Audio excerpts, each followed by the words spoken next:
What would your NIL shirt be? What would you want on there? I don't know. I've never thought about that. I wrestled for shoes and swag when I was that age. Shoes and swag's all I got. We can make that happen. Yeah. All right, Coach, opening thoughts ahead of the NCAA championships. So we leave tomorrow morning and Tuesday morning, and this time of year there's just a lot of excitement. There's a lot of excitement with the fans. There's a lot of excitement with the media. Obviously, there's a lot of excitement with the team. So we're no different here.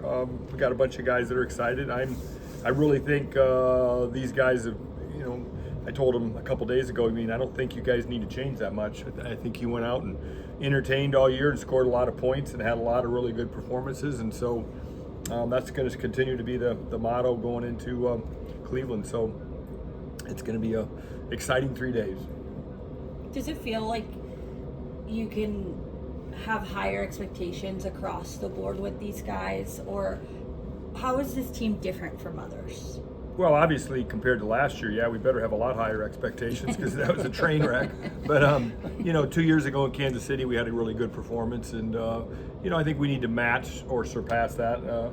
Sure, we all get greedy, and you'd like to think 10 guys can wrestle at or above their seeds, but that's not the reality. You always have, one or two guys that might wrestle, or sometimes more, above or below there. So, it's so cliche, but it's so true. And it's easy to look ahead, and we've seen guys, fail because really in reality they did look ahead. So we got to just stay focused. We told them we'll cheat as coaches and look to Thursday night, but you guys got to be locked in on Thursday morning. And so that's the message. And good team though. They've been a good team all year. There's always going to be little injuries here or there that I don't think any team goes into the NCAA championships 100% healthy. But I really like where we're at mentally. I think we're really in a really good mental spot. We got a lot of great attitudes right now, and we got a lot of tough guys, and that's what it takes in this tournament. There's got to be some toughness that's going to get injected into you sooner than later. How does Rocky's maturity inform this run for him? He reflected back as a freshman how nervous he was. He says he feels none of that now, after obviously going through a lot. But how would you describe how cerebral he is and just how focused he is because of that? You can tell the maturity there, and he's a cool cucumber. All year long people have commented to me like, man, does that guy's heartbeat even get above 80 throughout the whole match? So he's really found a good place to compete at mentally, and that's the name of the game. And so I know he's excited. I'll be curious to watch his interview and see what he said. Specifically with Anthony and Younger, what does it mean for those guys and this entire team to have them healthy coming into this one? Fantastic, all right, because last year they were watching, so we know what those guys are capable of points-wise. So we're sure glad they're on our side, and I know they're excited. You got 6 guys in the lineup that have gotten on the podium before. Have you noticed a heightened sense of focus in the room the last week and a half or so, as you got such an experienced lineup? That is a good observation. I have noticed a lot of guys have got dialed in a lot more the last 2 weeks, and maybe it's because they smell the end of the year. But I do see a dialed in group right now. Describe what dialed in is. I think just the details of coming to practice every day and understanding that I got to be really sharp at practice, and making sure that my weight's where it needs to be, my energy's where it needs to be. And in a long season, that's hard to do, and you can dial in the last couple of weeks, and I like the dial in right now. How much as a coach and a coaching staff, when you have so many guys experienced on the podium and all that, is you probably want to coach them up as much as possible as you get right into March, but at the same time, you probably want to see how they kind of coach each other and themselves. What's that dynamic? Well, I think everybody on this team's wrestled at the NCAA tournament all the way into at least the blood round, except for Connor, and I'm probably missing some. And Grice, yeah, those 2 guys. So we've got an experienced team, and so hopefully they can draw from that a little bit. Every year the weight classes change. Right now some of the experts out there say that 133 and 157 are 2 of the toughest weights. Last year 157 wasn't one of the tougher weights. So it's really, you got to really be focused on this year, because just because there's no such thing as an automatic, because you got in the podium last year, your weight class completely changes, and so there's different guys there, and you just got to you got to go in with a clean slate and have that same hunger you did last year.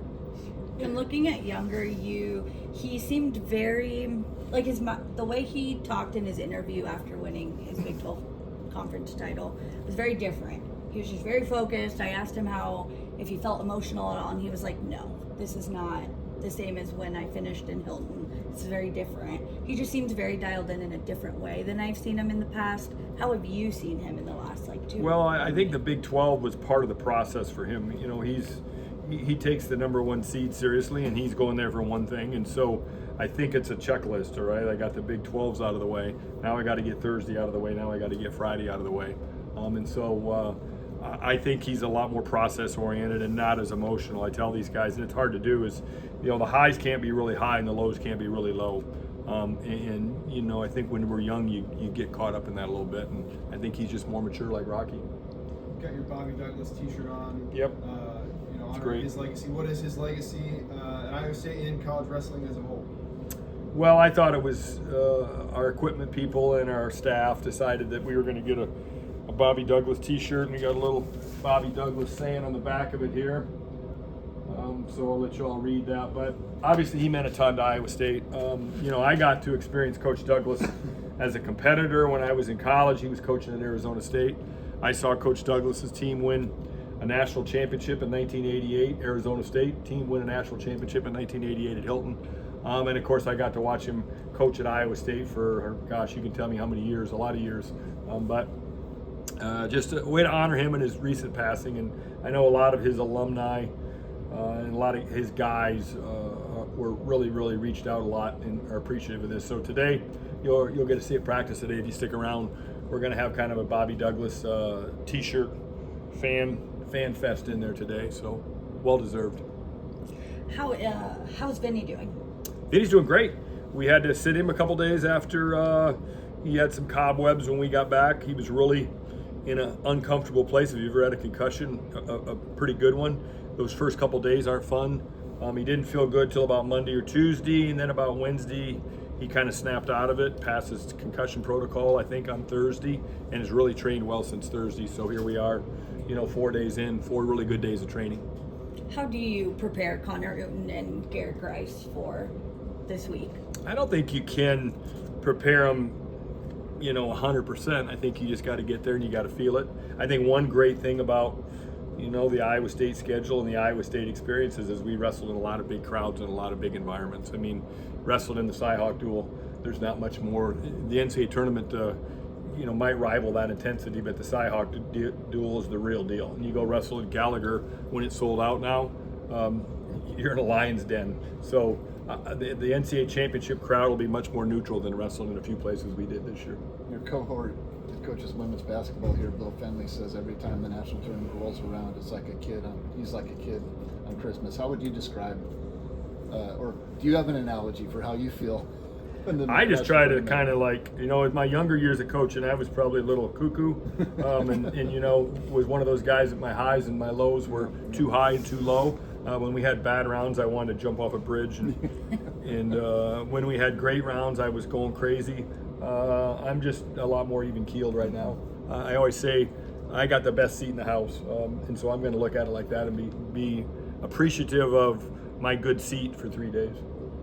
How are you feeling mentally going into this, being able to have a fully healthy roster, but then you have a lot of seniors who are going out? How are you doing? Well, there'll be some tears on Saturday night, I'm sure. There'll be some tears. When you think back to the 4th place finish, is it all entirely different from year to year, or are there things you learned from that championship that you can kind of carry over and take into this one? I think the experience is good. I think what you learn is that, I mean, the reality is there's 33 guys in a weight, 31 of them are going to be on the backside at some point. Only 2 of them are in the finals. So 31 guys are going to have to do something hard. And in our sport, stepping out there the next round after you lose at the NCAA championships is hard. Sometimes it's really hard if you're the favorite and you lost a big match.